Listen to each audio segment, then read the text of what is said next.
with a hot dry season. Welcome. This is Ardwulf. We have designer Pat Mullen here. How's it going, Pat? It's going good. How you doing, Gary? I'm doing all right. So we had a pretty brutal turn, thanks to the U.S. air last turn, which they repulsed an attack on some special forces very brutally, causing a number of losses. And American air support also created some problems for the NLF. But we can see that there are some things happening here as well that are potentially worrisome for the U.S. player. So let's pull up our sequence of play. Yeah, And you said that you had where are we at for intensity right at this moment? we shall see. We'll walk through it. We'll walk through it. Okay. But I took care of some of the 21. admin. We're at 21 right now. Yeah. So, all right, sent the tweet out. Yeah, I would actually pat the American artillery in the back for that one as much as the air. That's true too. So some of it was artillery. Yeah, and it shows the power, the value of like when you're in artillery range for the Americans. It's hard to attack them, you know, and B, they can really throw stuff out. So yeah, let's look at let's see, we have anybody watching? Let's see, anybody out there? If you're watching, just say hi. It looks like you and I are watching. Yeah, that's what it looks like. 6 o'clock. So, it's a little harder to get people in at the very beginning. Yeah, of the stream. They'll come in later. I apologize for that. So let's see. All right, so the aviation step, I determined this. All right, status, great, wonderful. Okay. Reinforcement step. That I always blip through it, and it sounds like I'm minimalizing it, right? You're like, why do you even have an aviation step? It does start to matter when the OV-1C Mohawk is available and the U.S. has taken some losses. You know, then then the U.S. player has to make some decisions. But right now we don't. Okay, so now we get to the reinforcement steps. So we look at the intensity level, and indeed, 'tis at 21, right? We racked on a lot of intensity last turn. Right. So why don't you pull up the scenario thing so people can see it? We're not going to like read it, but I kind of want to whip through it. Which scenario thing are we talking about? The scenario document. Okay. You know, and go to 1.4, which is reinforcements.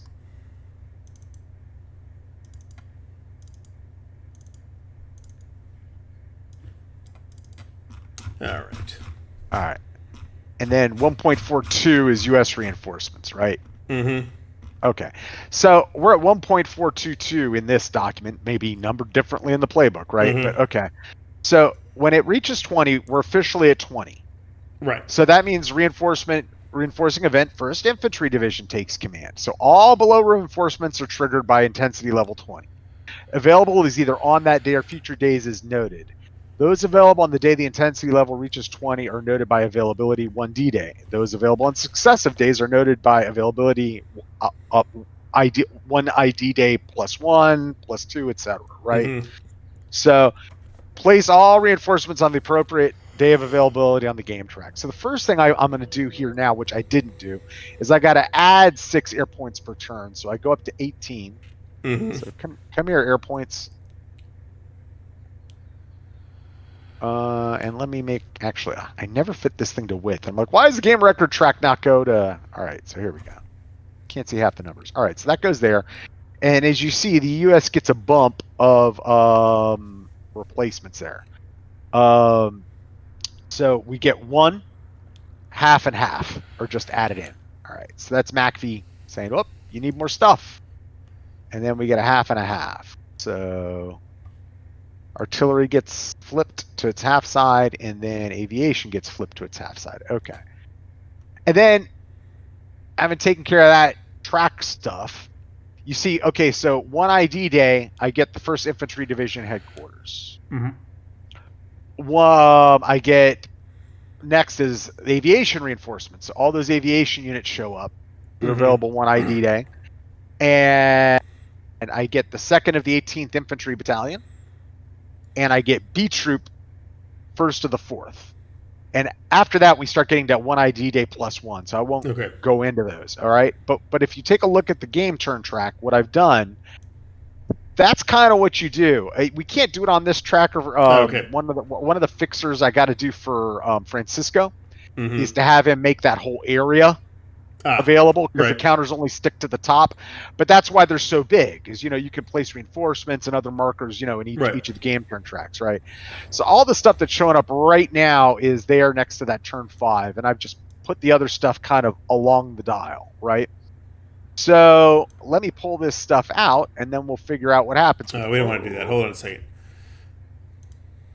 Yeah, I see what you mean. Yeah, it wants to stick. So I'm going to move these guys here on map and just leave those guys there. But that's, so you can see as the NLF player now, that's, and let me put this stuff, that's the stuff that's coming in. Yeah, quite a lot of stuff. A lot of air points, a lot of air units. Right. So here and 1st Infantry Division starts to come in. Right. So here we go. So I'm going to put them by Tain and West so we can sort through them together roughly rapidly. So I'm going to throw all the ground units and the aviation units aside here. Well, the different entries that we had there, let's put it that way. So here's all the so a lot of aviation stuff. Mm-hmm. This OV-1C is now available. All right, here's that. So this is a battalion, right, from the 1st Infantry Division. It's going to be making boots on ground. This here that you see me moving around, it's from the 1st Infantry Division's cavalry squadron. Okay. So this is actually an interesting little force mix. Later on, we'll see some more armored cav marked units that show up that are faster. Mm-hmm. The reason this is slow is it has slower is it actually has M48 Pattons and these M113 ACAVs mixed together in this unit. So there's like a platoon of Pattons in there. So the overall unit slows down, but you notice it's got a nice beefy, yeah, fire. It still gets to move twice though. Right. So it's just a skosh slower. So first thing we do is I'm going to pull up the aviation thing.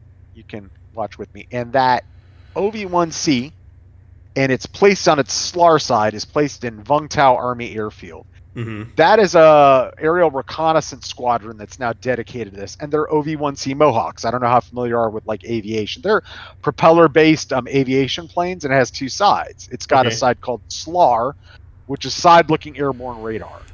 So it's a pretty decent, and it has some enhanced optic systems as well. Okay, so at the time, it's a pretty decent. It just acts like one of those observation craft, right? Like the helicopters. It's just got a value of 7, and like all the fixed wing aircraft, it can't be hit by ADF.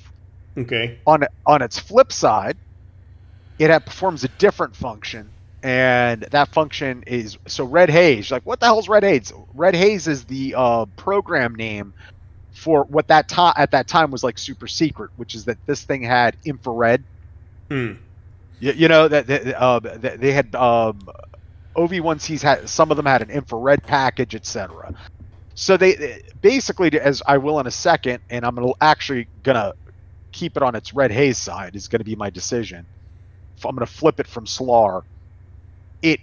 It gets to act like Spooky does, kind of. But we'll see how that works. He has to make a roll, and a roll on a 6. And he works completely differently than all the other aviation. He comes out in the final ISR phase, right? Then he makes his roll in the command phase, and then he goes home. Okay. Does Spooky go away when Mike Force goes away? Yes, he does. Okay. Right. But so a Spooky-like function in the sense that he makes a roll, but he doesn't go out and he doesn't look for anything. He does that thing where he's a persistent observation craft is that function. So if I had him on his SLAR side, right, he here and act just like an observation craft normally. Okay. But if he's Red Haze, he would be out here at the end of the turn. Okay. And he'd make a roll later, like on the next day, and that roll is to say, hey, did you function as an observation craft that's adjacent to those guys? So they can't flip and can't conceal. Okay. So you follow what I'm saying? So yeah. The U.S. player has to take that squadron and make a decision. Do I want to use them to actively look for guys today? Or do I want to use them to keep contact with people I've already successfully identified? Right. So, right. Okay. So that's the first thing that comes in. So the second thing is going to be that 1st Infantry Division headquarters, and I can place it, as it says, in Tainan City, in any of the Tainan City base hexes, or in Hex 3221. Okay. Okay. So I am absolutely going to place it in Hex 3221. Which is, now notice it didn't say that there are going to be some strictures for the other ones, but for that it just said, hey, you could just put it in that hex, and there it goes. Which is where fire support based Daotian goes. The aviation all can be placed at any aviation location, so I'm going to do that last. It could be, what it says also is if basing's not available at these locations, they must arrive in base at Bienhua, so off map, right? The 2nd and the 18th may show up at either any of the U.S. base hexes west of Tainan City, or specifically at fire support base Daotian if it has been established. Does the HQ not have a stacking value? Yes, it does not. Okay. So all headquarters, your headquarters have no stacking value. Okay. Right? My headquarters have no stacking value. Headquarters. Mm-hmm.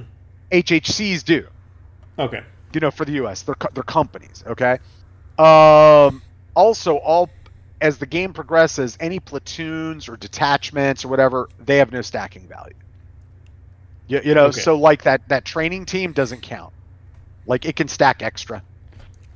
So you could have, in theory, an infinite number, right, of these little detachments and headquarter, true command post headquarters, like 1st Infantry Division stacked up there, headquarters stacked up there.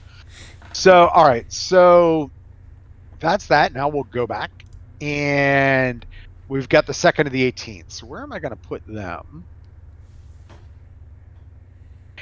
And that's why I didn't digress to the history, but that's why I was very interested in establishing fire support base Daotian. Mm-hmm. During this operation, they actually established that fire base while the op's going on and expanded it because there was an airstrip there, and they flew reinforcements into it. All right. Okay. But until the fire support base is established, you can't do an air transport function that we'll see as I play the game. It basically lets me, before any movement occurs or anything, and none of the units have moved, and it doesn't involve air mobile, rotary aviation or anything. Mm-hmm. You can freely move up to, I think it's 2 companies worth between fire support base Daotian, Mm-hmm. the Tainan West hexes, or Bienhua. Okay. They're just C-130ing them. From place to place. So there's no room at the inn for them there, so they're going to have to go to fire support base Daotian. So I better hope I have enough room. Well, it looks like I do. 1, 2, is I overstay? Nope. Full up. 3. Yeah, I can get one more guy in there. 4. Okay. So that's that. So we got a whole new battalion, and it's the heavy battalions, right? And then this last guy, as we see, the Cav guy, and this is kind of consistent for the anybody who's mechanized, Mm-hmm. on or adjacent to any road hex along the southern map edge. So let me move him down there. And I think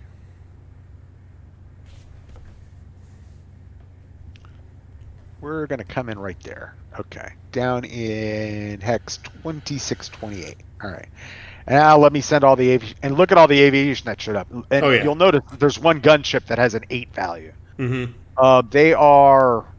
God, I'm forgetting my Geardo stuff, but it's Hueys with extra rocket pods, and it was also a particularly beefy attack helicopter company. That's a detachment that's being represented there. So let me put those guys where they go. So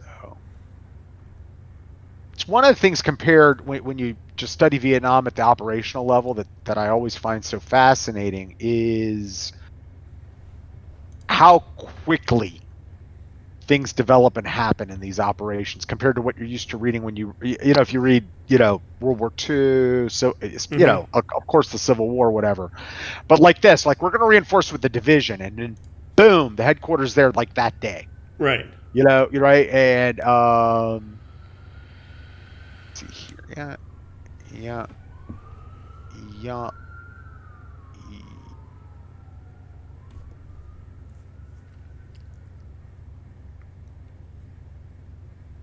Feel like I am missing one of the aviation craft. I'll have to look at the stack of stuff.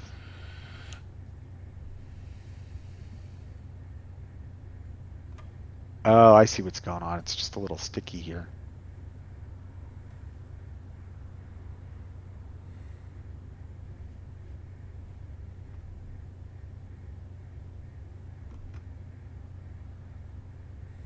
Yeah, another thing I got to ask Francisco to do is he had the I think he tried to limit the air bases to how many counters they'd need, and I'd be, dude, just free it up. You know what I mean? Because you end up with units like getting stuck underneath each other and stuff. So all right, so Right. there's that guy. There's that guy. And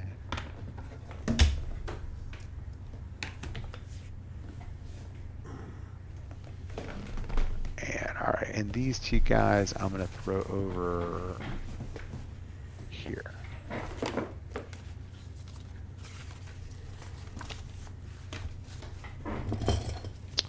All right, all my aviation set up and we're ready to go. Let me hit the move flags.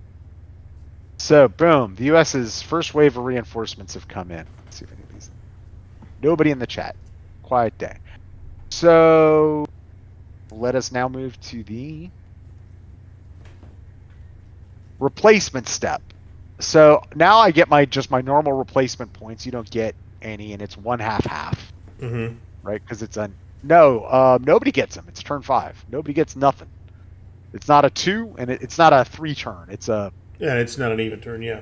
It's a prime number turn. So we can spend replacements if we want to, and I think I am going to, certainly.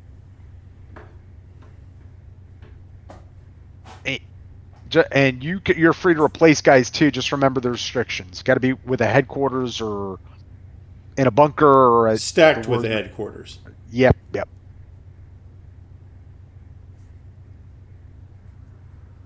The U.S. can do it when stacked with the headquarters, but those HHCs don't count. They've got to go back either basically to a divisional headquarters or to a basing area. Okay. You know, to get replacements. Let's see, let me open up this, and we're definitely flipping this guy. So we're gonna take 1. Let's subtract 1 foot replacement. And that's it. I've spent my replacements. Okay. So in that case, we are on to the reorganization step. Okay, so remove disrupted markers from units eligible for automatic removal. So that means you're not adjacent to somebody, Mm-hmm. and you're within 3 for you of a headquarters, and for me it's a headquarters or HHC. So I don't think I have anyone disrupted. I don't think you do either. No, you might have some people in concealment markers, so you'll have to speak I'm to checking that right now.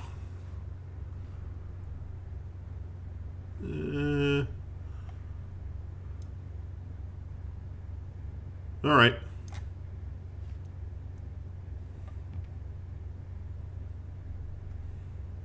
You done? You feel good or Yep. don't feel good? Yep. All Let's move. All right. So now we go to the initiative step. Okay. And I am the initiative player. Ha ha. Ha ha, I say. So I am going to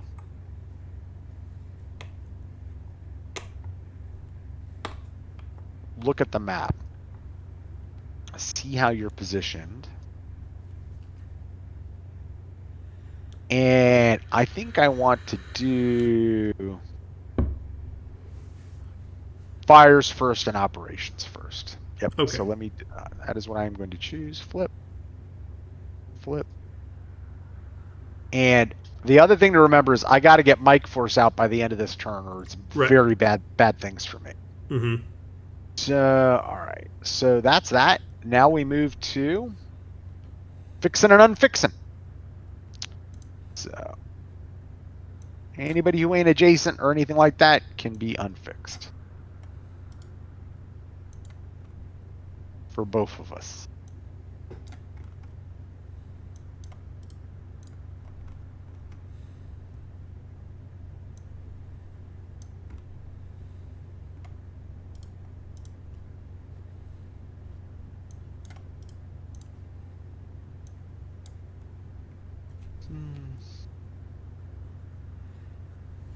I think that covers it. Yeah, I think I have covered everything. Let me just double Simonize here, and we're good. Okay. So now we move to the first ISR phase, and you, sir, may do concealment if eligible. Okay.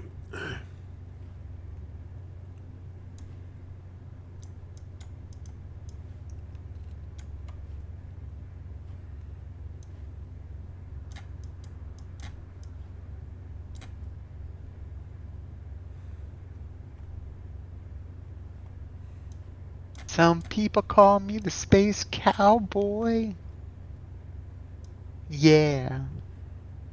Some call me the gangster of love.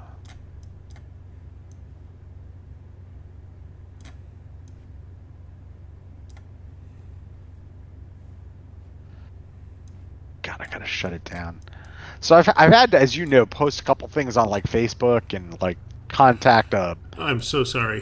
a mutual friend, via regarding a vassal module, etc. Uh-huh. And so now I've started to develop the habit of looking again, when it was completely off, like something I would never do. Right. And so now I'm starting to see people's stupidity again. So yeah, it is not a happy place. The funny thing is, Twitter can be an amazingly unhappy place, but the mute words really work. I have had a lot less grief on Twitter as a social media platform than on Facebook. Anybody will see. I won't say zero, but it's a lot less of a. There's a bunch of factors there, right? Audience curation is a big factor. Right. Correct. Dim-witted relatives I'm not obliged to follow on on Twitter. Correct. That's a big thing for me. Or dim-witted friends, or old work colleagues. You know what I mean? People. But So I agree with you there. The second thing is like I use a lot of mute words to get basically any politics out of my thread. So stuff's Twitter. So stuff still gets through, right? But it's not crazy. It's not that I'm like, clutching my pearls or anything. It's just like I'm trying to turn into a place where I just talk about wargaming. Yeah. Yeah. So, I've been able to make it that. But yeah, Facebook, it's just the way the interface works and the algorithm and everything. It's like, they're just trying to pull you into madness. Yeah, So. But it's more me. It's like, now that there's a couple things that I've done, I'm checking. Let me see if I got any messages. Oh, damn it. Now I got to look at the feed. That sort of thing. Whereas before, I'd never even consider it. Who do we have out there watching? I see it's the original Grindyard. The OG is in the house. The OG. OG. So is the thumbs up about Facebook? The Facebook sentiment? Probably. Everybody hates Facebook at this point. Yeah, you become a necessary evil, or an evil that people have to tolerate to a certain level in your life. It's just. I don't know about necessary. That seems strong.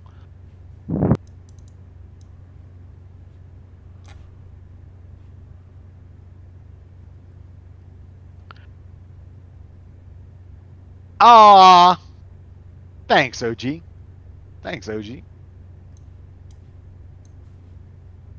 So, since the chat room's quiet, so if we haven't talked much, and Gary's very busy there, what do you think of what you've seen so far? Is it something that would interest you? Putting him on the spot. Sorry.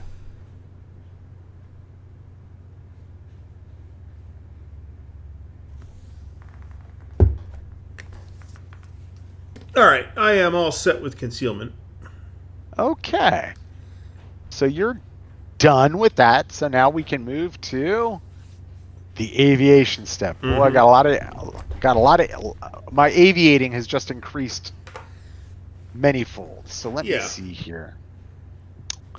Well, first thing we're going to do.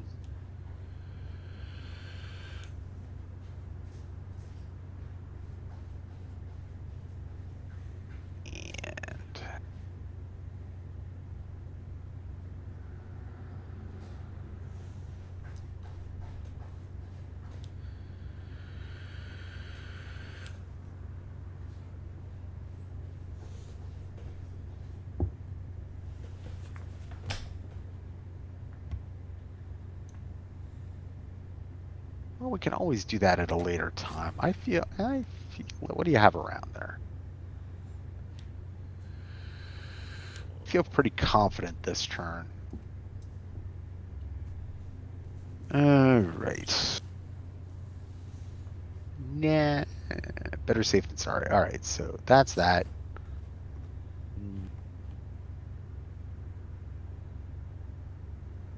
We're gonna start worrying about over here.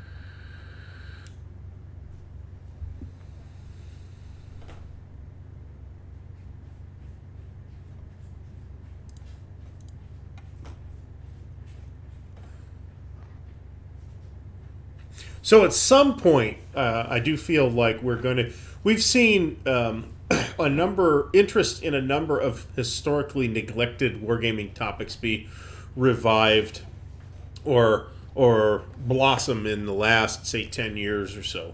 At one point, the gold standard for World War I games, I mean, if you wanted like a World War I game, you had Avalon Hill's Guns of August and the old SPI World War One, and then whatever that double yuck, yes, yeah, whatever that early Avalon Hill game was. I'm not really clearly remembering it, but then we saw a flowering of World War One stuff in the wake of a really good game on World War One came out, or a really popular game came out on World War One.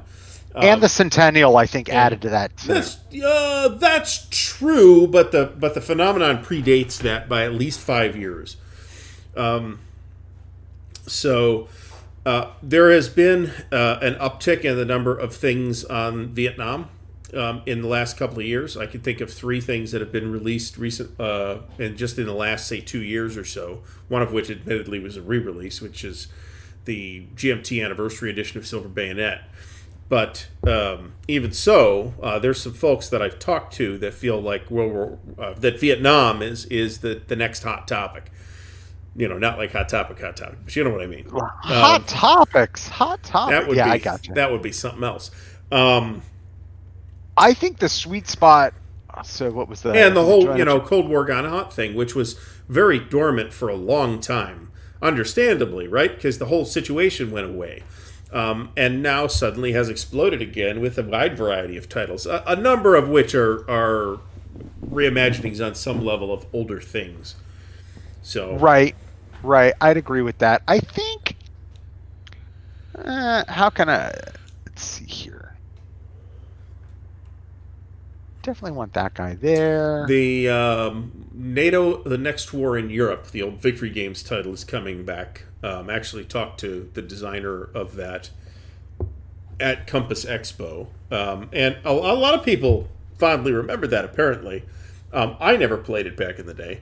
And apparently there's going to be like an expansion pack and a bunch. They got big plans for that. So that's cool for those people who are interested in that. You got Iron Curtain coming from Multiman, and I don't believe Multiman has ever set foot in those particular waters before. Multiman was Multiman was interested in this, and it's fun. And one of the funny, like, side things, in my opinion, not about Multiman, but overall, is like, so like to the OG's comment. I think a lot of people who are into like granular war games, groggy stuff, right? They're not aware of Vietnam because nothing's been done with it. Right. I mean, you've got Right. a couple of tactical things, and the old Victor Games thing, and a few, at least 3 that I could think of very high level, quite abstract things, and that's kind of it. So. Right. So it kind of makes perfect sense that you're gonna, it's going to be, it's hard to get into games on a topic if you want to do something, operationally or whatever. Right. If those titles just don't exist for that, right? Right. And I think, or even if you're not exposed to them. I mean, wargaming drives my interest in history, right? Right. I've many times told a story about how I didn't care about the American Civil War, and now I'm suddenly, literally on fire for the American Civil War. So. Right. Yeah, and that's I think that's reason. Yeah. Right. That's reasonable, and that's part. And wargaming doesn't happen overnight. So like, for instance, like all the development of the really in-depth Eastern Front titles, right? There were some under SPI, but it really blocked. Yeah. It's no accident. There was a lot of scholarship that came to light in the 70s, and so it kind of migrated over. People read and found sources, whatever, over the next 20 years, right? So you start to see these games getting made. Kind of the same things happened with Vietnam, at that echelon, like at this echelon over 20 years ago is when you could first start to like, wow, I can get these ARs and do this stuff, right? And operational Vietnam has been completely untouched, right? So, unless you want to call the Victor Games Vietnam operational, and I think a case could be made, but it's theater. There are a lot of strategic considerations in there. To me, it's not operational when you're. So, for instance, genericizing the Viet Cong battalions indicates that you're more on a strategic level. Yeah, I'd agree with that. And having not specific OOBs for the communist units, but they're like every regiment looks the same. Yeah, you know what I mean. To include VC, that's fine, right? That's that mid-level where I say it's theater, right? It's not a true strategic game, but it's theater. It's dealing with a lot of strategic considerations. Yeah, but has operational elements as well. Right. To me, here my cleanest way of knowing a game's operational and not strategic is if I can't build units. You know what I'm saying, or decide what my force mix I'm going to bring into the country is, which is what they did with US in that game. That's when you're veering strategic, because operation, if an operational commander doesn't make those decisions, he just says, am I going to take these reinforcements now, later? He may have input to that, but all that stuff. All right. So I think I'm good with my aviation. Nathan has arrived. Welcome. How's it going? I thought when I got up, because you were playing Race to Bastogne when I went to bed, and then when I got up, you were playing again, and I thought you were playing all night. All night long. I'm actually going to move this guy out. He's not going to go there. He's going to go to Bien Hoa. Okay. All right. And I got 2 aviation guys I still got to move. So these guys. 1, 2, 3, and I think I'm going to move the Spookmeister too.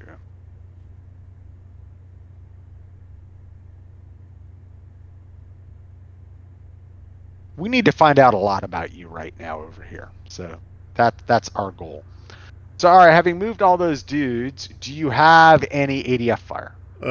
Actually checking that right now, and I'm trying to find out where my ADF capability is living at this time.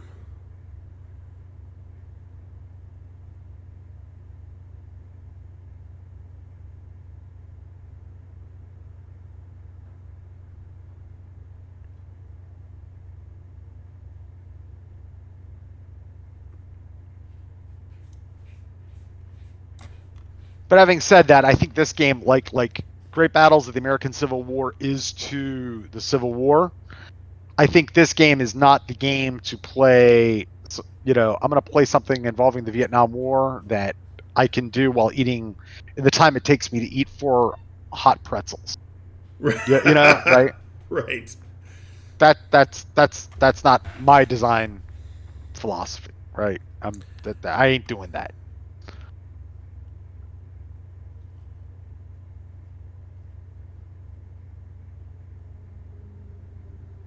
Yeah, Nathan, I think it's I think that the term, not trying to pick at your term. I agree with you. I understand what you're saying. The people talk about fog of war, right? And to me, fog of war is more like, do I know where my guys are, and do I have efficient command and control? And frequently in historical war games, what gets lumped into it is knowing where the enemy is, etc. So here it's interesting. Like for the Americans, there really aren't any command and control in terms of fog of war, like friction. They have a very good command and control system, but the hidden and limited information, it contributes to an overarching what you could call fog of war, but it's really intelligence, surveillance, and reconnaissance. And those concepts exist through time in games. I was saying the concealment aspect in this game is very specific to it's a way to replicate a very specific capability for the NLF units at this time, the PAVN and the PLAF. But I don't know that I would necessarily use it, in like World War II games. But I would say a lot of the ISR concepts, if I was doing like World War II at the company level or even the battalion level, if I was designing something, I probably would have fixed and unfixed status going on. And that's just something that's never done. No, I got you. Of course you haven't. Yeah, it's not out yet, Nathan. You couldn't play it. If you click, you can pre-order. There's a link there. Just got to do my sales pitch. But yeah, those concepts are very applicable to World War II, and it's why you get games where people are like, they're just using reconnaissance units as fast moving, or high quality like vanguard attack units, and it's like, but you're not using them how they're supposed to be used, because you don't even have the capability for there to be limited information. So that's why I think they get misused in a lot of World War II games. Units like that, it's like it becomes really important when you don't know exactly what the heck's over in that area, right? And there's a couple of different layers of fog of war here that I think in aggregate work really well together. Yeah. Okay. Oh crap! Hold on a second. All right. No, I do have ADF fire. I have to locate it again. Okay, got it. Who are you doing ADF fire on? Units in 3518. Okay. So, throw the guy out, expose him to the world. He's now fixed. Pull him out of his concealment marker and make him naked.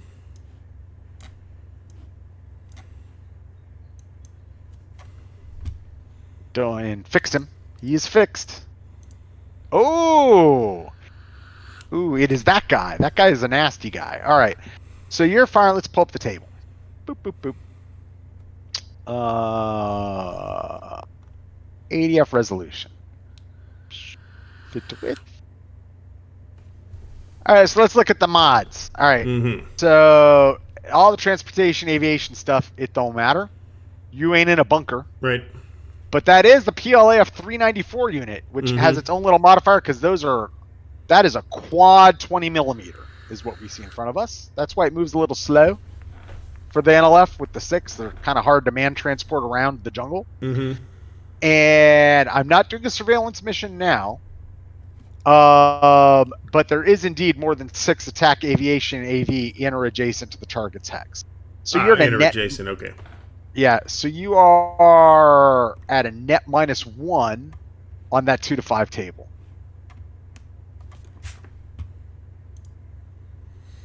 That's a 7. 7, that's nothing. Yeah, that is nothing. All right. All right, cool. Now we're going to do some loading and unloading.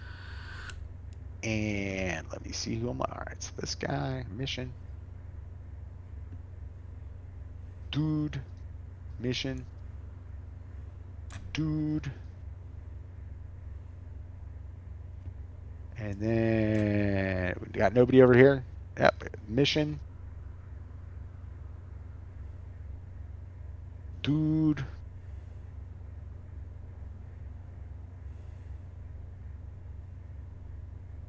No mission.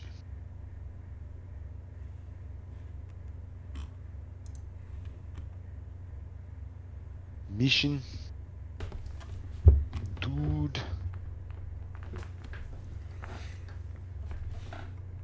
Mission dude. Mission dude.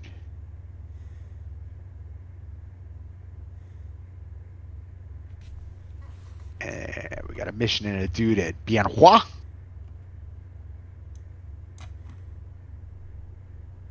And let me look around, make sure. Anybody get left out of our lifting guys up? No, you know, I probably should just do this. Mission dude. Mission dude. Now, those two guys are trying to load up. Mm-hmm. Okay? You're going to get a small arm shot on each guy. So, as they load up, they're adjacent to you. So, I don't really have a choice. So, you are going to get a +2. Nope, we're not doing the mission yet. Forget it. Never mind. We're going to leave them there. That's why we did it. Cancel that. Got to get those guys out of there, though. All right, so that, sir, is that for my loading and unloading. So now we go to the intelligence step. So we will start with US goes first in these. So we are going to guess that concealment marker number 34 is PAVN. Where's 34?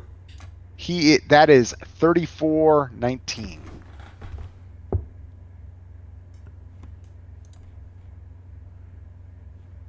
He is PAVN. Okay, let's see if they're fixed or unfixed.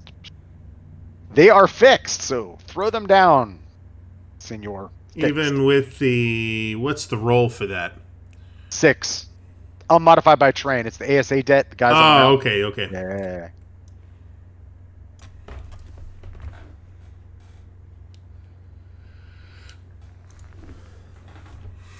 All right. You have the ability to do SIGINT with a U.S. 1st Infantry Division HQ now, too. Unfix those guys, though. Oh. I mean, sorry, fix them.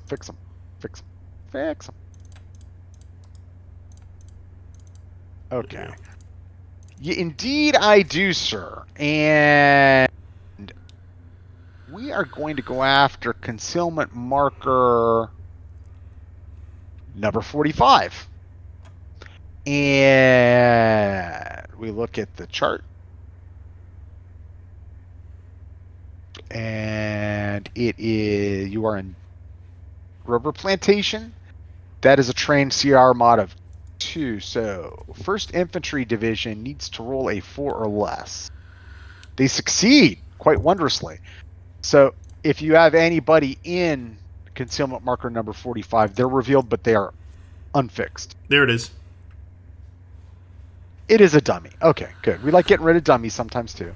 And that is that. And so you see 1st Infantry Division showed up, and essentially its mission is just like the 9th mission that I'm handing over to you right now. Mm-hmm. Same mission. And works the same way, except for me, I can go after concealment markers as well as unfixed guys.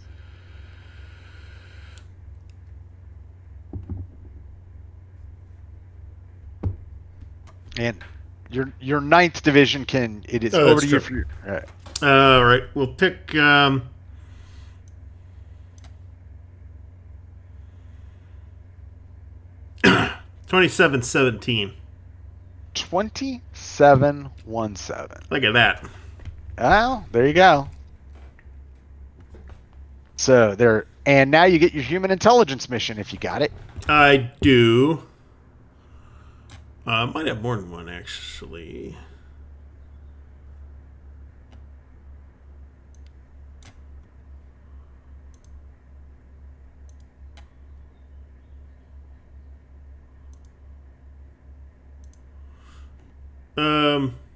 This would be a... So, Ardwulf in 2114. 2114. Okay. Mm-hmm. 2114. Okay. Wait a minute. Let me make sure. No, I don't have human intelligence out of there. Okay. Forget it. But I do out of Ardwulf in 0916. Roll away. We're going to have to check this, aren't we? 50. Let's see. I think you made it. 3 is as crappy as it gets. So.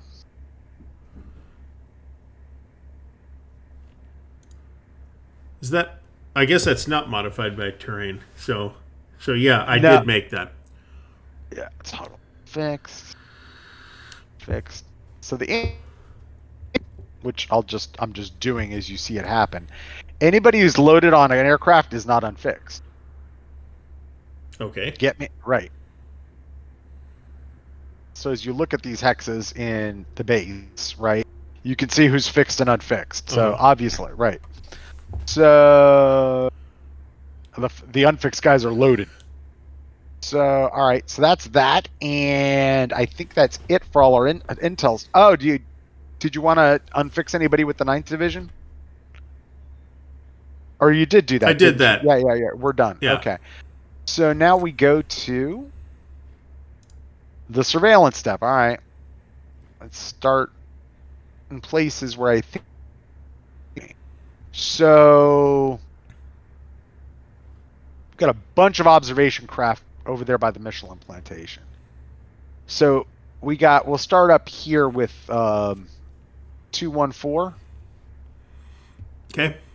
And they're going to go after concealment marker number 52, and they get a -4, so we need a 2 or less to make this happen.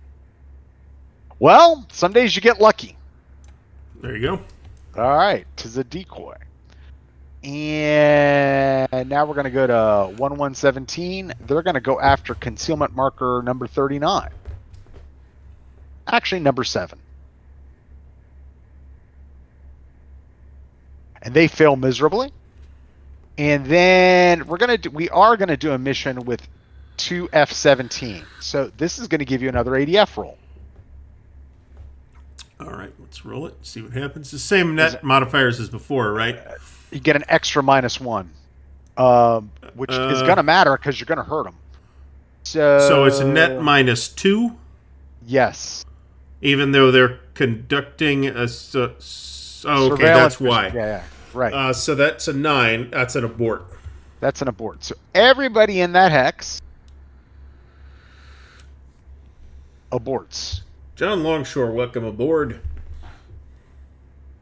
Now, when they abort, what happens to them? Because that actually hasn't come up yet. So when they abort, Do they go back to base?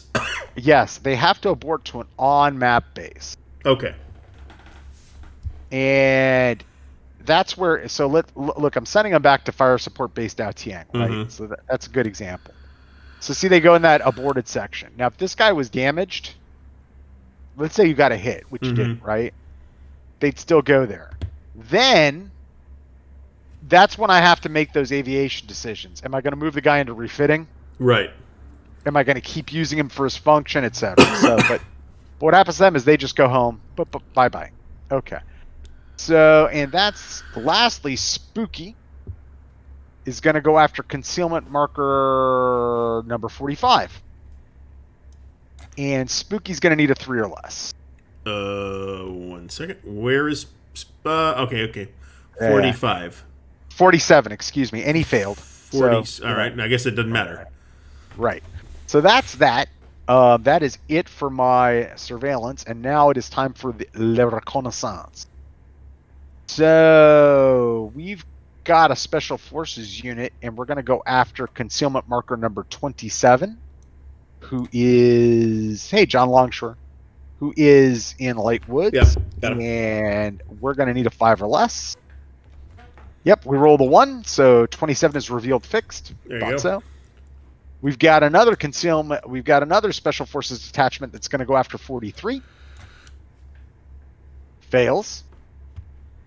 Then 1, 2, 3. We've got one guy who's going to go after concealment marker number 30.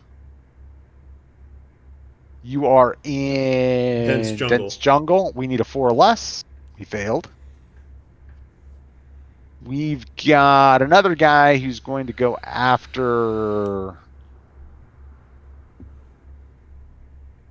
Everybody else is kind of out of range, so it doesn't matter there. And that guy is loaded, so that doesn't matter there. And I don't have anybody over there. That is it, I believe, for my reconnaissance. I'm done. Do you have any reconnaissance you would like to do? I don't think so. Okay. So now we shall move to. I'm not doing any cache searches. Don't care anymore. And Now, why not? Because I just don't care right this turn. Okay. So right, who knows why. So Well, don't they actually end up giving you victory points, though? they could Okay. if I have the chit for it. Ah, okay. Right. So let's see. I want. So yeah, we're done. We move to fires, and I'm going first. I'm going to assume you have some fires. I do indeed. But I got to start with this aviation thingy. So we're gonna do this, and this, and this. No, those guys still get their. No, we're not talking about those guys right now.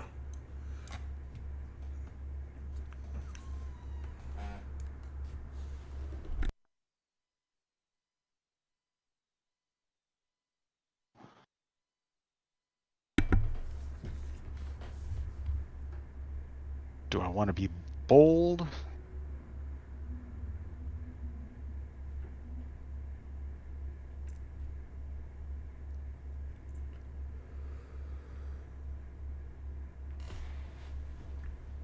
Do I yea verily want to be bold?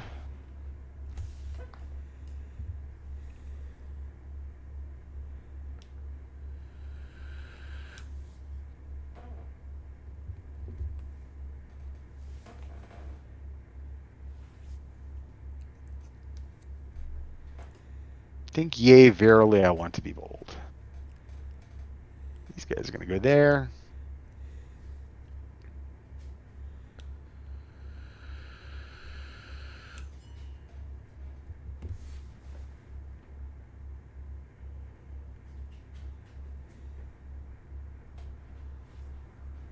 Got some guys in Bien Hoa who are moving to the southern map edge.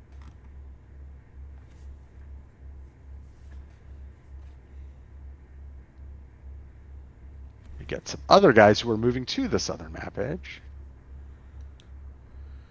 And thought I had, yeah.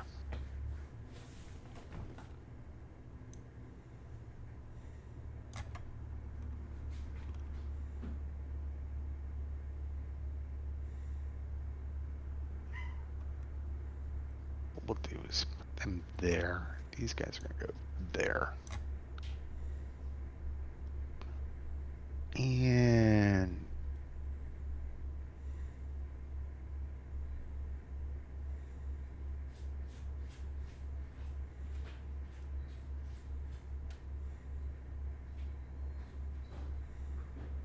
need to look at the direct fire rule.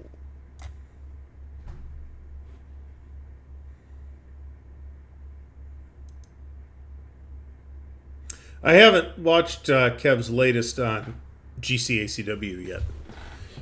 Those of you who have been watching this channel, however, will at this point know that I'm a huge fan of that system. That's a good system. Not that it's not a frustrating system sometimes, as you also probably caught.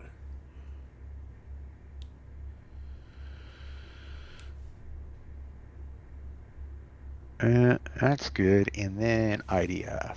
I do highly recommend it, and even though it is expensive, it's expensive to buy over here.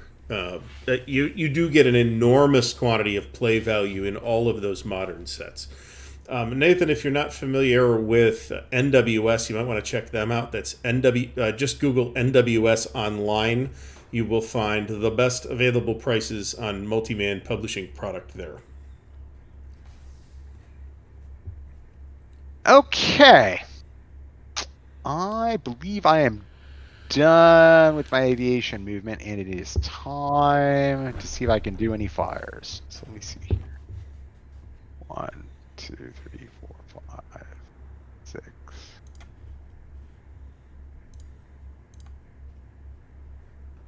1, 2, 3, 4, 5, 6, 7, 8. All right. So we've got we're gonna start off obviously with indirect fires. So we got some 105s in Tana and West that are gonna open up again. Okay. So C382 is gonna open up, and we're gonna throw in an air point, and we're gonna shoot at.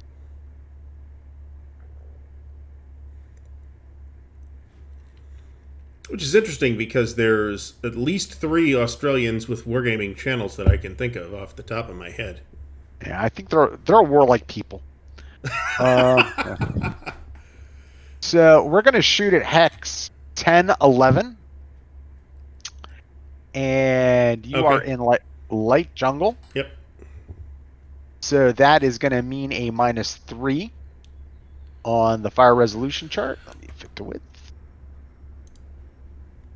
Is there a way to well, this is not a question for you as much as Francisco. Is there a way to default it to be fit to width? Yes, and I'm going to have him do that. That's on my little list of very minor. It's I'm sure it's one click. I'm sure for him to do it. So let's see. It's combined fires and you're fixed, so that's +1. But there's no column shifts, and you are in light jungle, so it's a net -2 on the 7 and 9. Let's see what happens. That's a really good roll. That's a really good roll. What was the net -2? Yeah, so it's a 9. So it's the exact same result. Didn't make any difference at all. D2, S2. Yeah. What hex was that? That is 1011.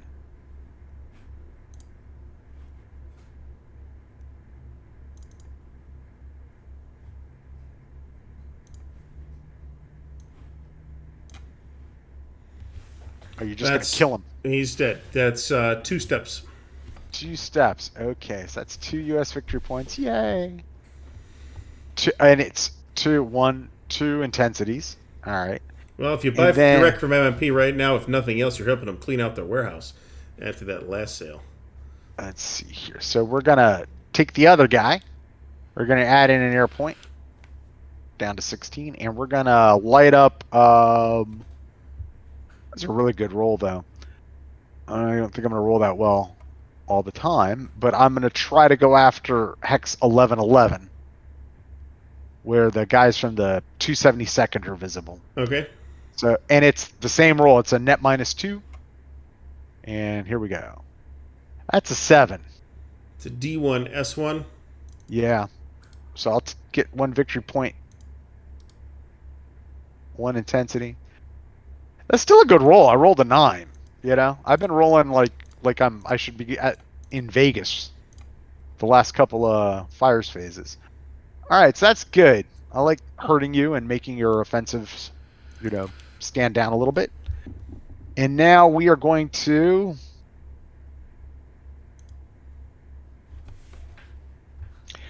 got another 105 battery at Camp Suida.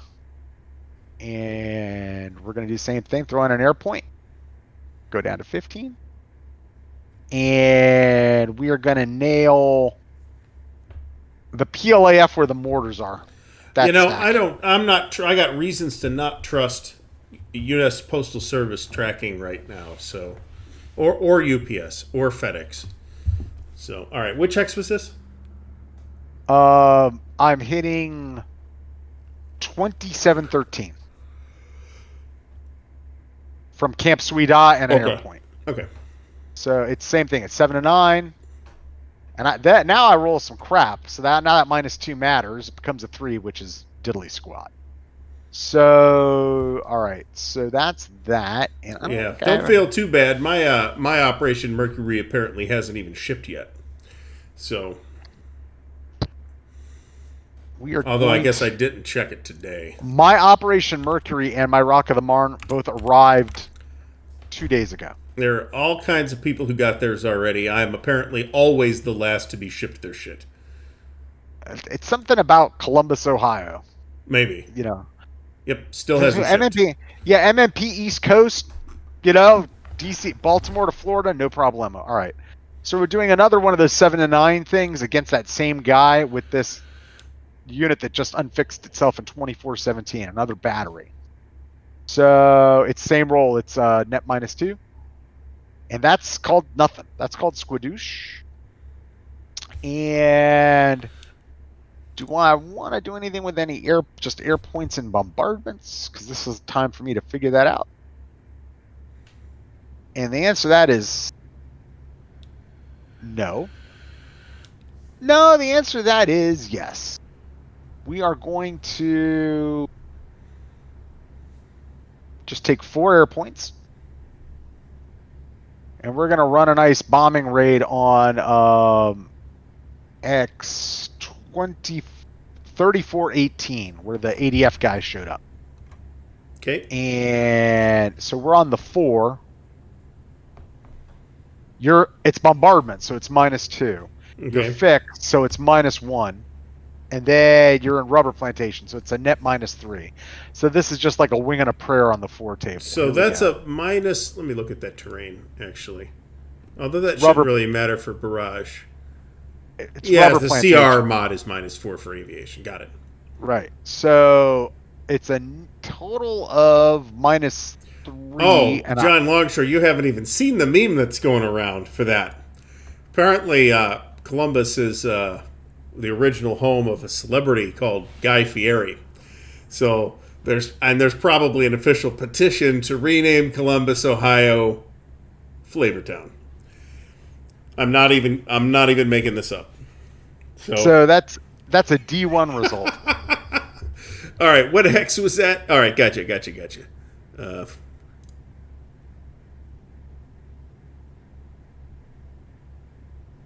Yeah, I'm not even going to talk about it in this script. Yeah. Not going there. Yeah, I'm just saying, Flavortown. So it's the hex where the ADF guy who showed up was. Yep. All right. So, all right. Now I'm going to start doing stuff with these gunshipy things. So, I think it's time to test out the 19 plus chart. So we're going to throw in Spooky, this guy, which gets us to 18. And then we're going to throw in this guy too. So that's 26. So we're on the 19 plus.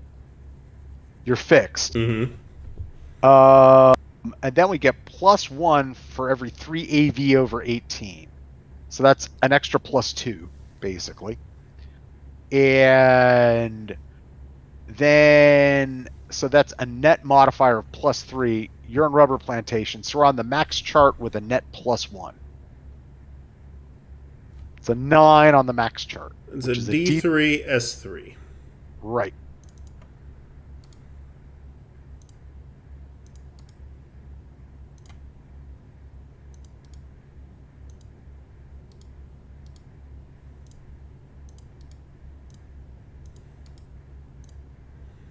Okay. Tear us up some PAVN, and that Sir is my fires phase, and now I shall do fires movement, which I finally have again.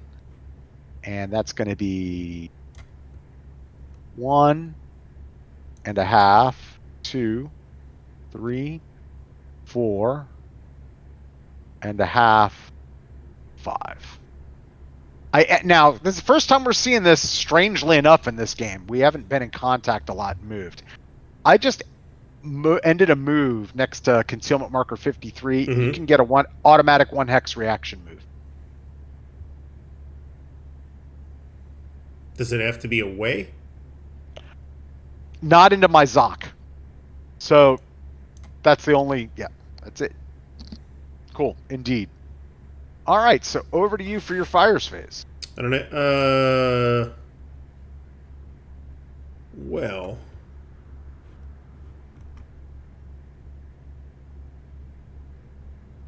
See, John Longshore, all right, you're going to get me going, John, so stop talking about these issues. Yeah, let's not. We're trying to stay out of politics in this, but I'm going to say this. So aside from the fact that... Yeah, we're going to actually take the fires. Shall we say for rebel flag reasons, I've always felt weird about like Fort Bragg being on a federal installation. The biggest joke I used to make is like on top of that, because I used to have to go to Fort Bragg a lot. Who the heck in their right mind that had any sense of like, you know how like on ships you want to do things that are lucky and not lucky, Gary, right? Yeah. You know, why would you name a fort after Bragg? Are you trying to wish yourself good luck? You know what I'm saying? You know, what person in their right mind would want to do that? But to John's point in the chat, which is he's teasing, of course, saying it should become Fort Rosecrans. I wouldn't want that either, for those superstition reasons, right? Yeah, you know, would you want to name a fort after Rosecrans or Banks? You know, it's crazy talk. But anyway. I'm not gonna. I'm not gonna take the fires attack. You're not. I just don't feel it's worthwhile. Well, actually, let me think about this. We got my favorite. Are the units in 2613? 2613. Yes. What about them?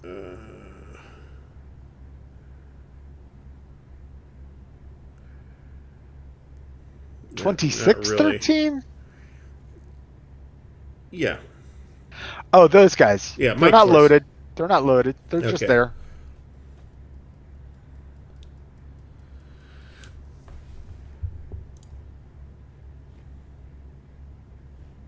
My favorite U.S. fort name is actually that I served at is Fort Huachuca, which is named after the Huachuca Apache tribe.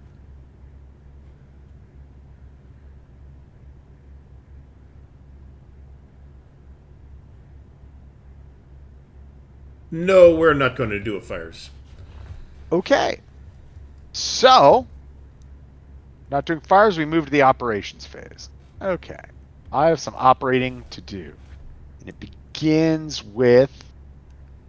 that's right. All these guys landed. We are not talking about that. So... Yeah. I'm asserting my privilege as the... Yeah, these are controversial topics or can easily verge into them, and we really don't want to go there. That's what it comes down to. Not today. So, right. Well, on a stream, that's for a lot of different people. Exactly. Right. So even like teasingly talking about them, not a good thing. Feel free to tune in on Facebook to me if you would really feel like hearing my opinions on these subjects. Right. So here.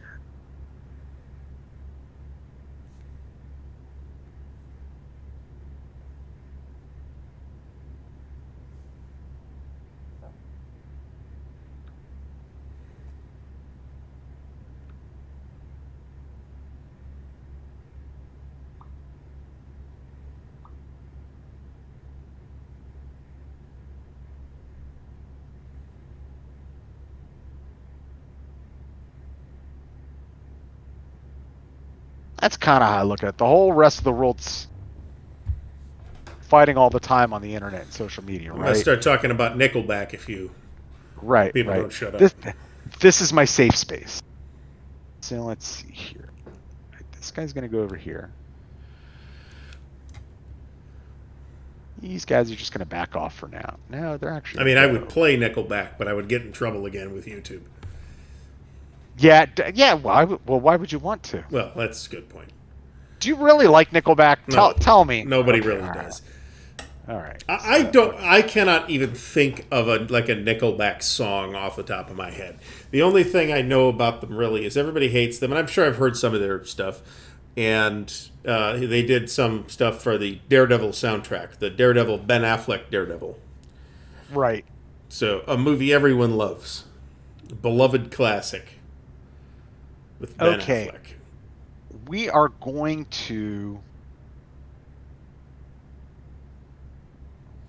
We finished our aviation move. You don't have any ADF, but you're gonna in a second, because now it's loading and unloading. Oh, let me just send these guys home. So, can the disrupted guys do small arms fire? Doesn't matter. You've got somebody who's not disrupted who's sitting there. But yes, disrupted normally they can't. Okay, so I get one shot then. Yeah, and it's always one shot with small arms anyway. It's like it's an aggregate. You know, one guy, one battalion with AK-47s and 3 battalions with AK-47s aren't going to be, that much more effective. There's no modifiers here that really apply, right? Well, there may be. Hold on. Let me send these guys home. I'm almost with you.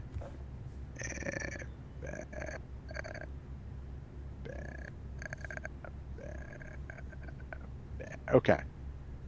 They got sent home. All right, let me look at the chart. All right, so what we're going to have here on this ADF chart is... So I rolled a 9. Okay. So what's going to happen is they're escorted. Mm-hmm. Okay, so there's a +1 because I'm doing a loading or unloading on this first roll, because you're going to make 2 rolls. Okay. All right. But then there's -2 because I've got... -3 because I've got the 3 and the -2 modifier, right? So it's a total of, it's a net -2 to the roll, if I just did my math correctly, which I think I did. Mm-hmm. So you rolled a 9, which is a 7 on small arms, which is no effect. Okay. Now roll, and in fact, the net -2 means the rolling doesn't even matter. I just didn't get a chance to go look at the mods. Yes. So these guys are here, and we're gonna load. I hate that song. Load. And I don't like the B-52s. Really? Yep. I like their first 2 albums, and that's it. The one popular songs off them are Rock Lobster and Private Idaho. That's actually not a terrible song.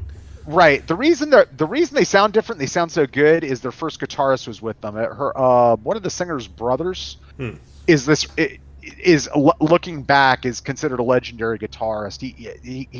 He did a lot with that Dick Dale like surf sound and did different things with it. And he's a fantastic. That's why the guitar riff and like Rock Lobster is so fantastic. He's a great guitarist. He died of AIDS in the early 80s. And so the band changed. So like Love Shack and all that. That's why they're not my kind of music. They're like synth poppy, right? But those things those other ones had this rock new wave edge to them, and that's why. I mean, he was a badass guitarist, man. All right, so, and he could, a lot to the music writing and stuff too. Pretty brilliant musician. So, all right, those guys loaded up, and that's it for my aviation step. Well, let me know when they hire Steve Howe. Well, yeah, completely different. That would be something else. So I'll give Steve Howe credit. So Steve Howe could do wonderful classical stuff, but Steve Howe could also play really great rock. Yeah, and he could be very riffy. Mm-hmm. And that's a rare talent for a musician. You know what I mean? Mm-hmm. Like, because I'll say this, Steve Hackett, I love Genesis, as you well know. I love that era of Genesis. He's not a great riff. Also known as the era in which Genesis was good. Right. And I love Steve, but he wasn't a great riff type guitarist. It's like Steve Howe. He wasn't quite that versatile enough to pull that off. I can't argue with that. We should get Dan on to talk about this. Okay. One of Dan's early episodes, back when he was having like people introduce the show, he got me to do it, he got Kev to do it, a bunch of other people did it. He like randomly ran into Steve Hackett in a farmer's market in Canada, and he got Steve Hackett to introduce the video. No Enemies Here. That was something else. I'm like, That's what? crazy. That is crazy talk. All right, Steve Hackett's a badass. All right, so let me move these guys.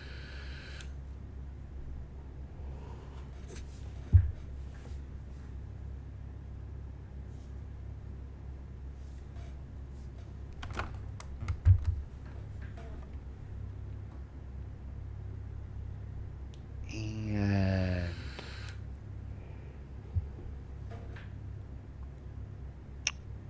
do we get aggressive down here? Yeah, why not? Why not?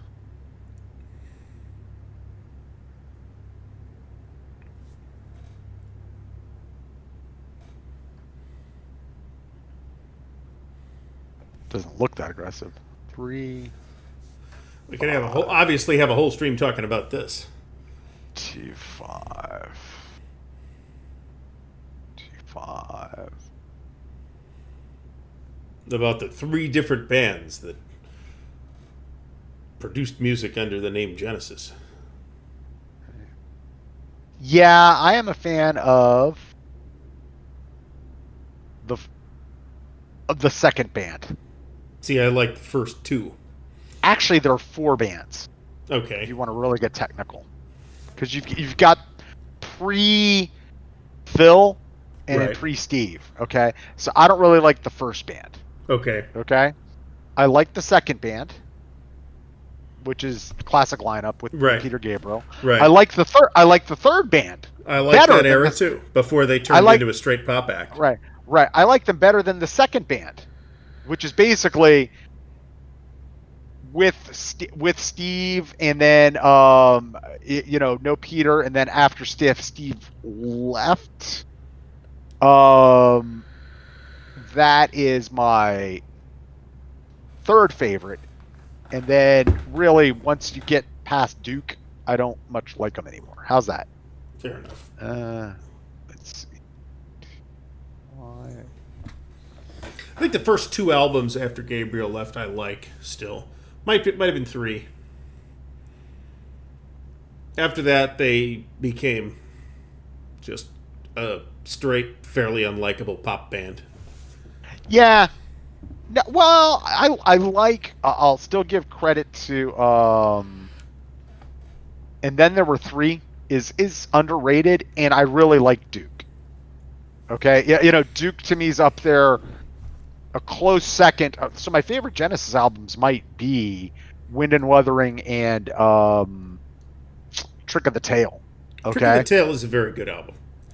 and then right after that comes Duke, along with some of the Gabriel stuff. But I've never really been a big fan of Nursery Crime. So although I like it, you know what I mean. It's not on my all-time Genesis albums, and so my favorite Gabriel album is Selling England by the Pound, right? And then Yes. right after That is, in fact, my favorite Genesis album. right. In fact, I'm sorry, I'm getting them wrong. And then I really like Nursery Crime, and it's the one right before. No, I like Foxtrot, and Nursery Crime kind of Foxtrot's a good falls album, off too. for me, right? Foxtrot's fantastic. So for me, like the pantheon of greatness is Selling England by the Pound, Foxtrot, Trick of the Tail, Wind and Wuthering. Okay, and then at the next tier down, I would have like the Lamb and Duke. I'm not a Lamb fan. Yeah.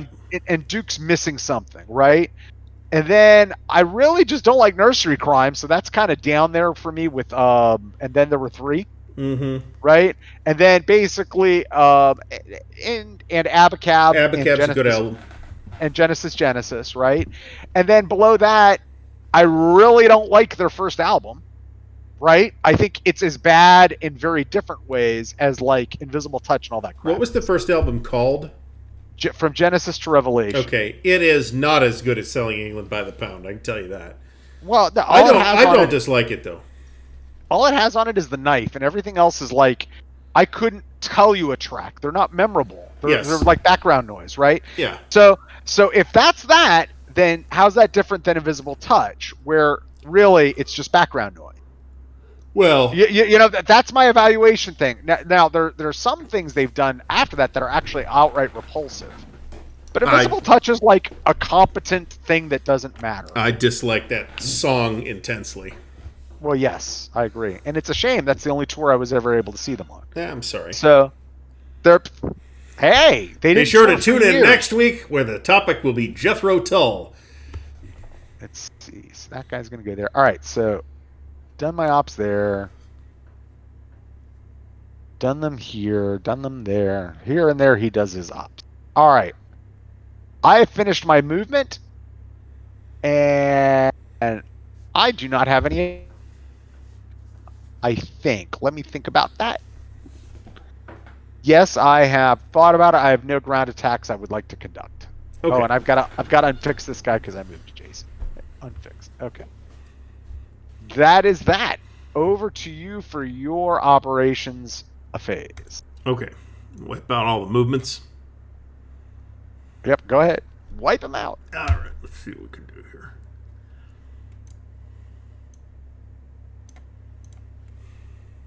Having said that, Phil Collins is like probably he's like possibly my favorite rock drummer. In fact, he is my favorite rock drummer. I prefer Phil to Bill Bruford. There you go. Yes, that's madness. That's madness. I mean, Phil's very good. Don't get me wrong. Bill Bruford just gets this extra like pipe smoking credit because he like is a quote unquote professor, which means they just called him a professor and let him teach. And he'll tell you he couldn't fully fill in for Phil. Phil's a fantastic drummer. For everybody who hates the Phil Collins, singer artist, everybody really knows music will tell you he's like the fantastic drummer, man. I completely agree with that. Phil is in fact a fantastic drummer. With so many jazz and other chops going on, it's not even funny. Like, so you're a Peter Gabriel fan, obviously. So you know the album with Biko on it? Yeah. Phil I'll tell you the name of the that. album. I'm not particularly surprised by that. Phil's a great drummer.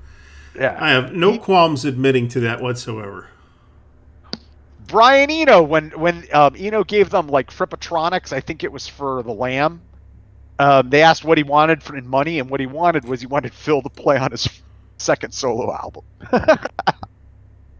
That was the payment Genesis gave. Was like, Phil's gonna go play on Eno's second album. Notice he didn't ask for Tony Banks to come play keyboards. And as obviously a pretty dedicated Genesis and prog rock fan as are you, I'm pretty much like, who's the turd in the punch bowl of Genesis? Everyone likes to think it was Phil. I've come to the conclusion that it was Tony Banks. Really? He was like best friends with, like, you watch these documentaries now, that they're all old, mm-hmm. and they all, without coming out and saying it, basically say that Tony Banks was like an intense asshole. Mm-hmm. And perfectionist. So think of it, even though he was friends with Peter Gabriel basically, since like what we would call 7th grade, Peter didn't want to work with him anymore. Mm-hmm. It just couldn't deal with it,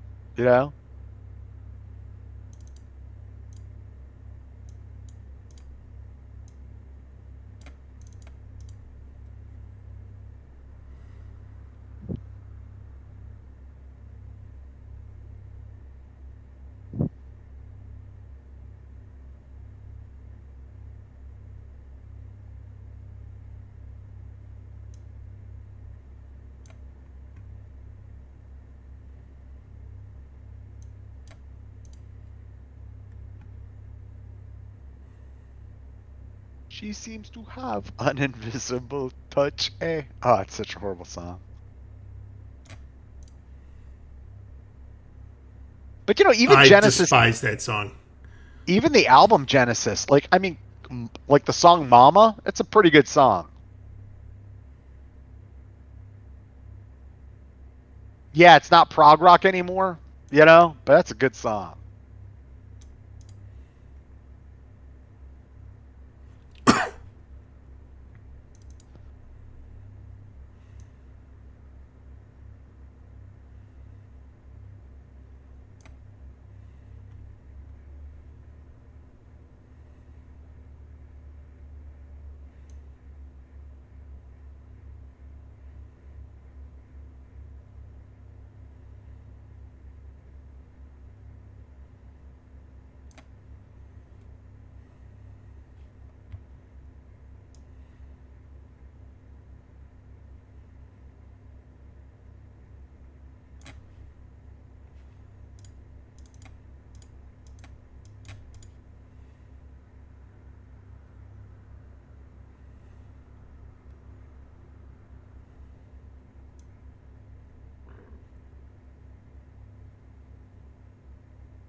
Oh, I'm gonna ask you.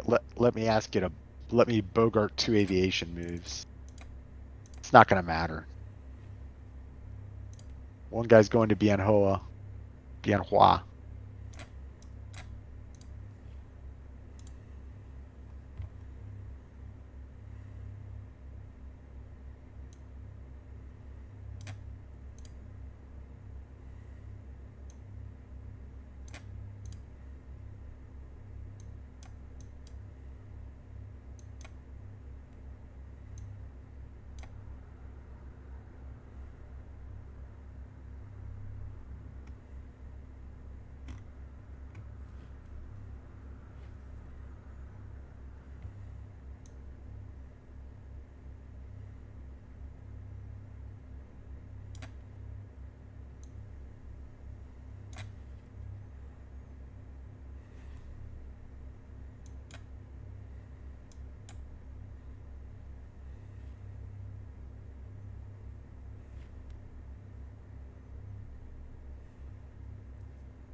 I really hate that song, and now you've got it in my head.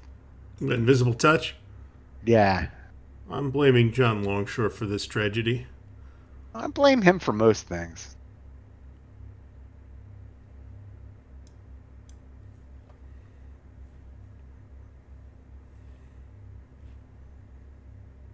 I love John Bonham, John Anderson, and I mean, I really think he's a fantastic drummer. But I think in terms of like all around chops, I think Phil was a better drummer. Far more technically proficient and able to do a lot more different things.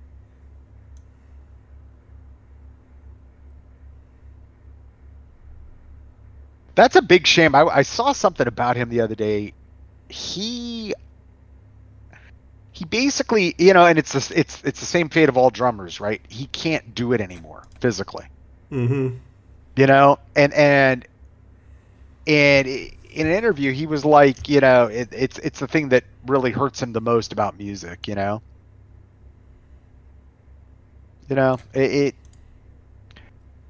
but it's such a physical, you know, it's such a physical freaking instrument to play. Yeah, you know, eventually you're going to get too old to play it.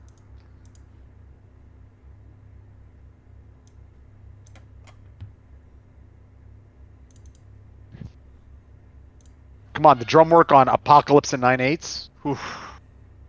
Oof. Get all proggy on you. That's as proggy as it gets. Supper's ready. Oh.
are your Pink Floyd thoughts, Gary? Also, 3 different bands. Really? Yeah. I like the first one. Well, the first one was Right. about an album and a half with Sid Right. Barrett. Right. I like that. And I like that album. That's a good album. Right. I Then, like of course, that you got the lengthy Roger Waters era, and then you've got the equally lengthier, really, David Gilmour era. And I think they're all good. I think I like the Roger Waters stuff the best, but a lot of people would say that either The Wall or Dark Side of the Moon is their favorite. I'm going to say my favorite album from Pink Floyd is Wish You Were Here. Interesting. My favorite is Metal. Metal is a good album as well. My favorite period of theirs is probably up to and including Animals, right? From that the Waters band, right? Uh-huh. But I hate The Wall. I think it's I'm not crazy about The Wall. It is absolutely self-indulgent. Self-indulgent crap, and I hate Bob Ezrin's production. And then the final cut is even more self-indulgent crap, right? And that band needed to end. But I'm not a big fan of the Gilmour stuff.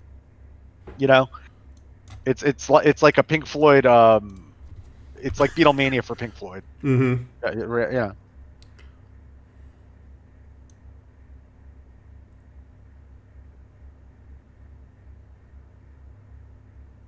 Metal's my favorite. I don't know. I'm really hot and cold with them. I don't like Umaguma at all. It just does not do it for me. Adam Hart Mother's okay. I love Wish You Were Here. Animals is a good solid album. They're just really hit or miss. Mm-hmm.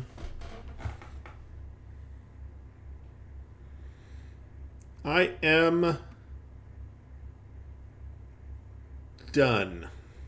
Do you have any attacks? I don't believe I do. Okie dokie. If you think you're done, you're done.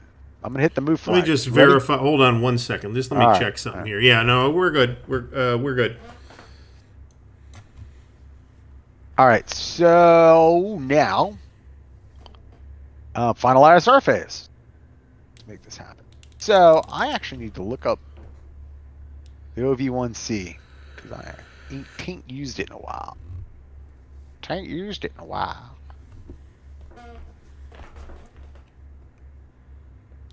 So,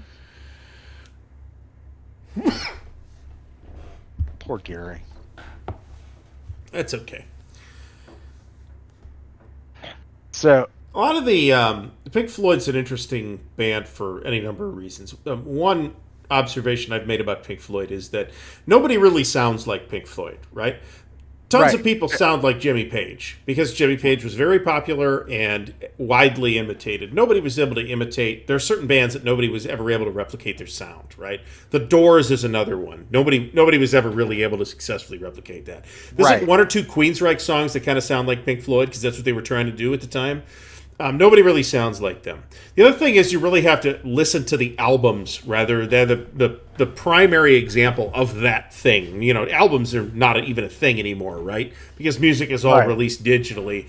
I don't know who buys physical music anymore unless you're some kind of audiophile that buys vinyl and stuff, and in which case, good for you. But nobody really buys stuff like that. Albums are no longer a thing. Right. I always thought Pink Floyd. I'm gonna make one small move adjustment. Go ahead. All right. So I'm doing my aviation. Pink Floyd. What I find fascinating about them is that their music developed kind of organically. Sure. You know what I mean? That's why their sound's so unique. Mm-hmm.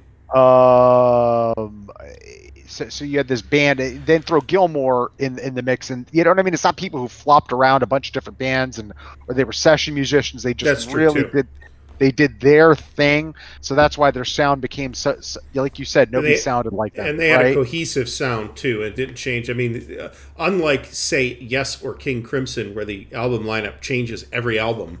Right. They had a pretty consistent, despite the changes we just talked about, are pretty much the changes, right? Sid went crazy and retired, and Roger Waters got mad and left, and then that's it. Right. And I agree completely. I think the other neat thing is that but the comparison with the band you just mentioned, right, is I think apropos. The the Doors. It's the same thing. It's a band with a really unique sound that developed organically with each other, right? So Ray knew how to play the keys. They never really could find a bassist. So Ray would play keyboard bass, but then they brought talked a about bassist. that after Morrison died, right? They had this interesting interpersonal dynamic where they all played off each other in a synergistic way, and it all worked, and it was creatively fruitful. And then when Morrison died, then the three that were left didn't have that anymore. That the dynamic broke. Right, and then you could throw in, I think his name is Bruce Bostic, but I could be dead wrong. They thought, they did bring in a bassist early for session work. Yeah, and then he would play with them, right? And he became part of that dynamic. They always bring him in, but that's just like you said, a very unique sound. That although they would play, their albums are very different. Like L.A. Woman is unlike anything else they ever did, right? Because they wanted to make a blues album. Yeah. But it's very unique sounds. All right, so I moved all those guys. Yep. That's my aviation step. Okay. So now, sir, we are going to go to your. We are going to go to the intelligence phase. Yep. And I am going to guess that concealment marker number 38 has PLAF. It does. Okay. Let's see if they're fixed or unfixed. They're fixed. So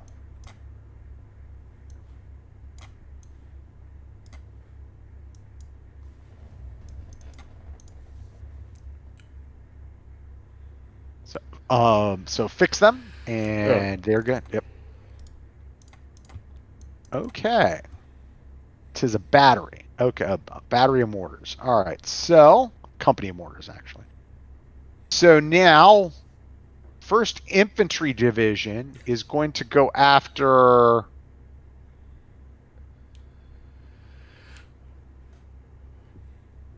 concealment marker number 9. We need a 4 or less. We got them. They are revealed but unfixed, if there's anybody in them. Okay. 'Tis a dummy. No, it's not. Hold on. 'Tis not. Okay. You said unfixed? They're revealed. Yes. Unfixed? Yeah, they're unfixed. Right. Okay. All right. So now we go to your 9th Division thing. And then your human intelligence, if you have any. I think I've probably revealed everything that's human. No, that's not true, actually. 9th Division will pick on hex number 2616. 2616. 2616. Okay. I think that's not high enough. I think that you're correct. It's a or not no. Low It's enough, it's a -3 in that train. So you actually, I think, pulled it off. Let me double check that it's -3. No. Dense jungle. Yeah, it's -3, but their value is 6. Yes. So okay. So I needed 3 or less. Right, and then any human intelligence? Yes, Opnom. Fire support based out Tiang is within range of Opnom. Oh, go ahead and roll away. That won't do it. Nope. The kid who was selling Coca-Cola got distracted on the way home to his uncle, who works for the VC. So that's right. That's how it works. So let's see here. We're going to take the observation chopper. So we go to surveillance. So we're going to start with this observation chopper. Maybe. Nope. We're going to save him for last. So we're going to start with Spooky. Spooky's going to try to reveal concealment marker number 39. Concealment marker number 39 is in Jungle Hills. Spooky's going to need himself a 3 or less. Where's Spooky at? Right here. Okay. Okay, gotcha. And then this guy is going to do the same thing on concealment marker number 39. Oop, complete. And he needs a 2 or less. And he failed. And now conceal this guy here.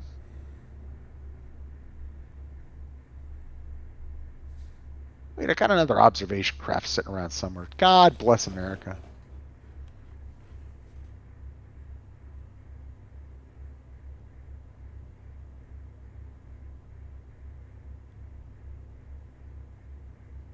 Oh, he aborted. Okay, so that doesn't matter. So this guy here, he's not going to try to roll at all. He's just going to do that automatic thing and fix the unfixed guys that are next to him. Which one? Those guys, this guy right here. Yeah, which one is he unfixing? The stack that we just got with these guys. Okay, so that's concealment marker number 4. No, 4 is still there. Oh, so he's got. Oh, okay. Hold on then. Yeah, the guys on top of him are now fixed.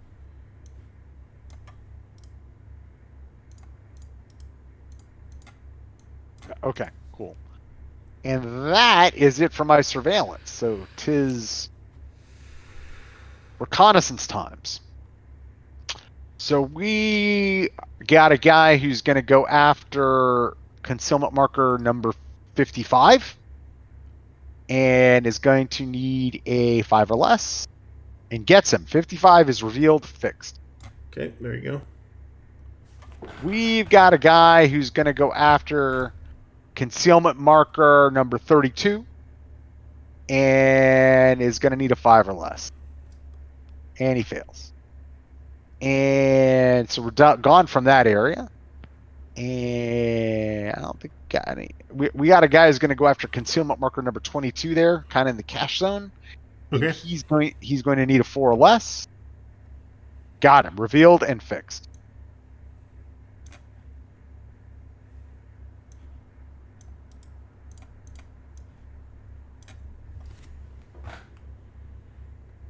Alrighty, and we got a guy who's going to go after concealment marker number 30.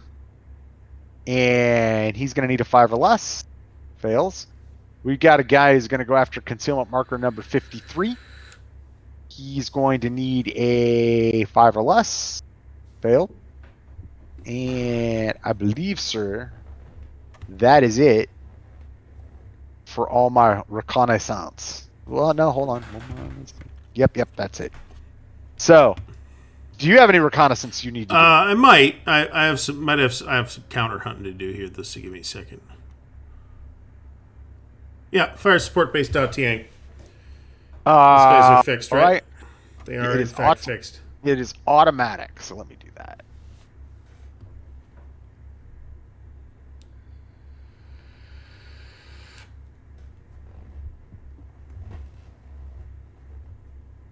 There you go. And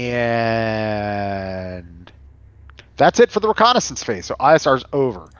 So now everybody goes home. So Spooky finally gets to go home, but things worked out well. I now have Red Haze to at least try to keep those guys unfixed that he's adjacent to. And that's how it works. What'll happen is when we get to the command phase, I think it's the initiative phase, this guy gets to make an unmodified CR check. And if he makes it 6 or less, he acts essentially like Spooky would overnight. Okay. That's the bottom. For surveillance purposes. Right. Okay. So what it is he would then last through, and then he goes home later. So what it means is during that concealment phase, you can't conceal, you can't unfix. Okay. Basically. Right. So let's see. Send these guys back home. Send these guys back home.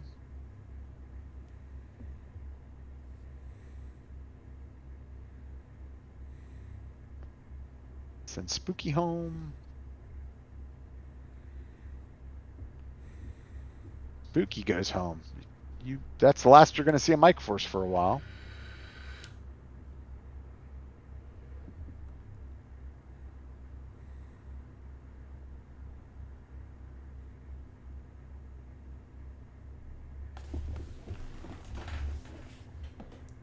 I got them all out, and that, sir, let me hit the move flags.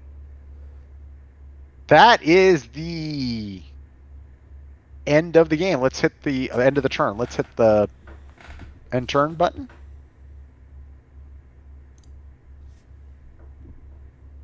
And we move now to turn 6. Will be the next. Yes. And let's save here. Oh, yeah. Save game.